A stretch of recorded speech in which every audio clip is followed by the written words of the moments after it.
For anybody who's a correctional officer right now that's in there hustling, I'm gonna tell you, like, I'm gonna keep it funky. My man, it's not gonna last that long. I don't care how, I mean, this is the way you have to do it.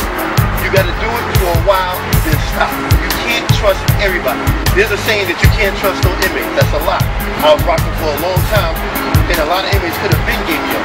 But for the officer that's in there doing it right now, I'm gonna let you know, there's gonna be an inmate in there that's gonna want something, that's gonna not like you. You're not gonna work with everybody. Inmates gonna talk. Just for bragging rights. Yeah, I got a CO in my pocket that's bringing me in this and that. Yeah, I got a female CO that I'm banging out that's giving me pussy. There's another inmate that's gonna be sitting there that's not gonna like that. He's not gonna like that, and he's gonna run. And there's always opportunity. They always give these inmates phone numbers and ways to connect the internal affairs or IDs to let them know any crookedness you may do. It may not even be you selling drugs. I may smack somebody up. I may smack an inmate up, and he feel that I brutally beat him, I abuse of force, and they got numbers in which they gonna call. So if you think that you're gonna sit there and rock, like, and be untouched, I can't say that it's never happened. I can't say that there's never been a correctional officer who was crooked and corrupt for 20 years and retired and nothing ever happened. I'm sure it has. But if you ask me, from my experience, something's gonna go down. Somebody's gonna talk, and that happened to you. That happened to me. First thing I was thinking about, I wasn't thinking about no other inmate. I was about the embarrassment to myself, the humiliation to my family. If something happens to my family, my kids right now, I can't get to them. I lost everything. What am I gonna do when I get out? How get society, my family, how my friends, how people gonna look at me, knowing that I generally was a good student. You know, I felt I was. You know what I'm saying? So I was facing like, what am I gonna do when I get out? It's like, okay, get that, get out. Just make sure you get out. So now I gotta shrink my thoughts to, okay, my surroundings. Do what you have to do to make it out of here. And then deal with whatever you gotta deal with when you get out of here. So first of all, I mean, I think that I was a Marine, you know what I'm saying? And I don't think I cried in like 2 years. But one night, that first couple of nights, man, I think I bawled like a little baby crawling up a little fetus. That's the thing that a lot of people don't understand, that I don't care how big, how bad you are. Listen, when you sit there and you say everything I have is gone, don't be a person that's there for a long period of time. And you just start, you gotta adjust. Because it's a crazy feeling when you're really not built there. But nobody's really built for jail on the walk. I don't care how many people you knock out, how many people you shoot. You're not built for that when you're walking there. Because then you come to me as a correctional officer. Now I'm telling you, a grown man, shut up, sit down, and you better do what I say. And I'm being nice right now when I'm speaking to you. Now you have somebody totally that can control your life. Totally, I'll tell you the shit. I'll tell you when to sit down, go talk, this and that. And if you don't do what I say, there's consequences. And it ain't just it. So this is a hard thing to adjust. You went from a correctional officer, felon, next time. With a lot of blemishes in that record. Yeah. You know, now you out, and you told me before, there's people who were saying like, oh yeah, they count. First of all, society. Once you go to jail, you mark for life. The judgment is saying, okay, you do 6 months, but society is saying you're doing life. Because every time you go to apply for a job, every time you sit there and you want to talk to a certain female, or you talk to certain people who lead you straight and down life, as soon as you say, I was convicted of a felony, they looked at different. They looked at as in what he went through. What did he do to go to jail? How did he act when in jail? Is he one of those guys who's going to keep going back and forth to jail? 9 times out of 10, they said 1 out of 3 go back to jail. You know what I'm saying? So basically, you know, society is already saying that you're going back to jail. No matter what. So you got all these strikes against you. When I came out, it was like, okay, yeah, you were ex-correctional officer. You lost your city job. You went to jail and you're felon. And it's a recession. So it's like, what are you really going to do? Somebody said, oh, you know, I'm going to get a pack, I'm going to get a brick, I'm going to start chopping up, and I'm going to start selling drugs. So I refused to do that. Because I have a son, I had a daughter, and I didn't want them, I told them from my jail cell, watch how I move when I get home. When I came out, what I did was, I applied for, I put my mind, my family had a good supporting cat. So any city job, or any job that says, we take people that have prior convictions, Those were the jobs I was going for. I knew I couldn't do no law enforcement, no bank jobs, working with people and stuff like that. So I applied for these jobs before I came out. But when I came out, they're not supposed to discriminate against you. They discriminate. They don't tell you to discriminate. And now in this day and age where you gotta fill out online, as soon as you get to that question that says, have you ever been convicted of a crime? How do you know they just don't press delete? How do you know? Right. So it is hard when you first come out in parole. Like when I first came out, I had a chance, or it looked like I was gonna be a city bus driver. But they take people who have convictions. Okay. A parole officer was like, no. That'll put you right back to where you was before. Meaning you'll be making money and you may go back to selling drugs. They didn't want me to have a driver's license. They didn't want me to drive a car because I may get in the car and be driving around selling drugs. I told them I can walk around and sell drugs. But a lot of times parole hinders you. Even if you're one of those real get up and go, I'm gonna shake my life out type of person, parole gonna keep you clean. They're gonna sit there and watch you a while and see if you go back to doing dirt, doing the wrong thing. Me, I think it's wrong, but that's what they do.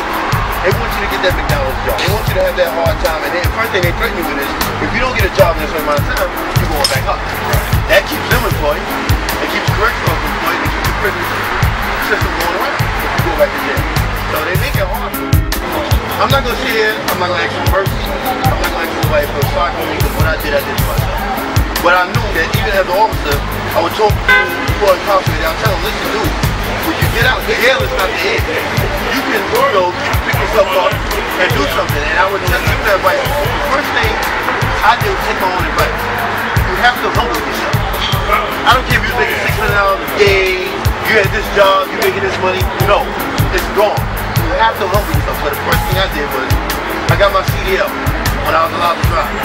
I started driving ambulances for $8 an hour. Had to get my little $250 a week check. You know what I'm saying? So when you humble yourself and you crawl before you walk, you can accomplish a lot. You just gotta be patient, you gotta humble yourself, and you gotta think you put yourself in this position. Nobody else. Don't blame nobody, don't point at nobody. Look at yourself, you did it, so you gotta get yourself up out of it. And so what I did was, I started driving the ambulance, and I just kept my ears open for other opportunities that I knew that I could do. So I went from driving the ambulance to doing construction, demolition. Then I had my CDL, I started driving big trucks, and now by the grace of God, I got another city job. People don't understand it. I got another city job because people don't read the small print. The small print on these jobs is because you have a conviction or a felony conviction does not bar you from employment. So it is somebody sitting there going over your paperwork saying, should I or should I give this guy a chance? You know what I'm saying? Somebody gave me a chance. So now I got a city job. I rolled my pension over. I bought back my city time. And, in a couple more years, about 7 or 8 years, I can retire. I'm lucky.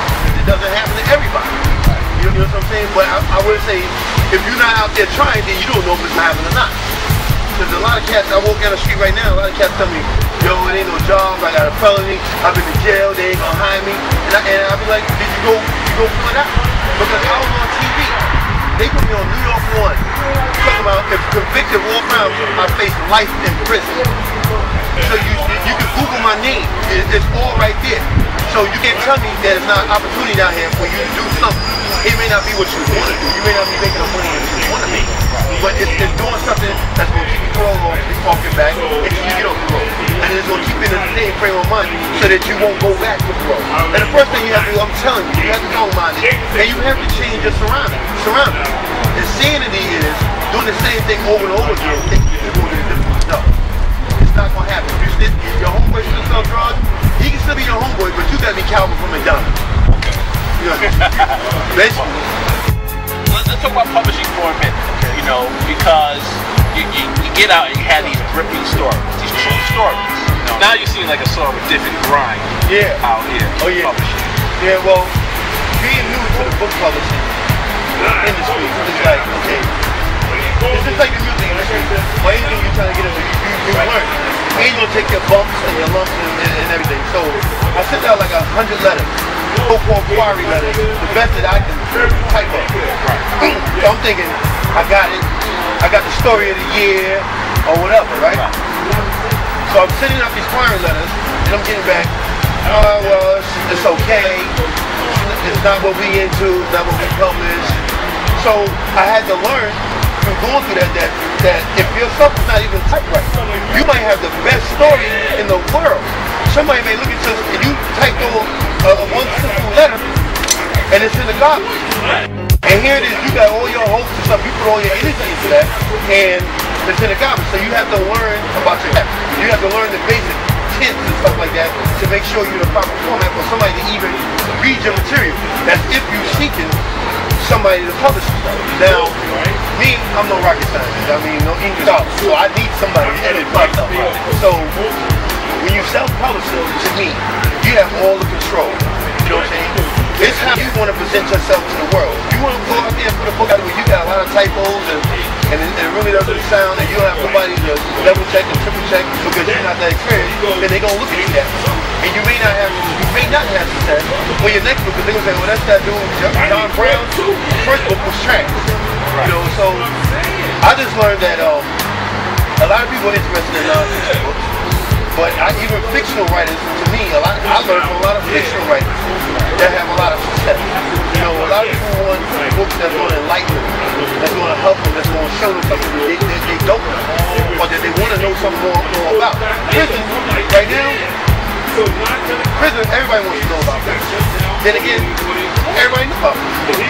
Who don't have somebody who's been in jail, who can tell you what happened to them when they went in there? A lot of stuff is pretty bad. You know what I'm saying? But for me, myself, I figured I got a lane that's all its own. It's never been done before. First time, one of a kind. I know everybody heard that. Everybody says that about their own book. But as far as my research is concerned, there's a million books out there about prison. There's none about an author who's really coming out saying, listen, all those scary things you heard, I've done it. Next on Strivish Row, the TV show. Maxwell Penn, CEO of Sincere Communications Group, discusses his book, and he strives to be one of the premier independent authors in the country. First and foremost, you gotta have some good material. You gotta market yourself properly.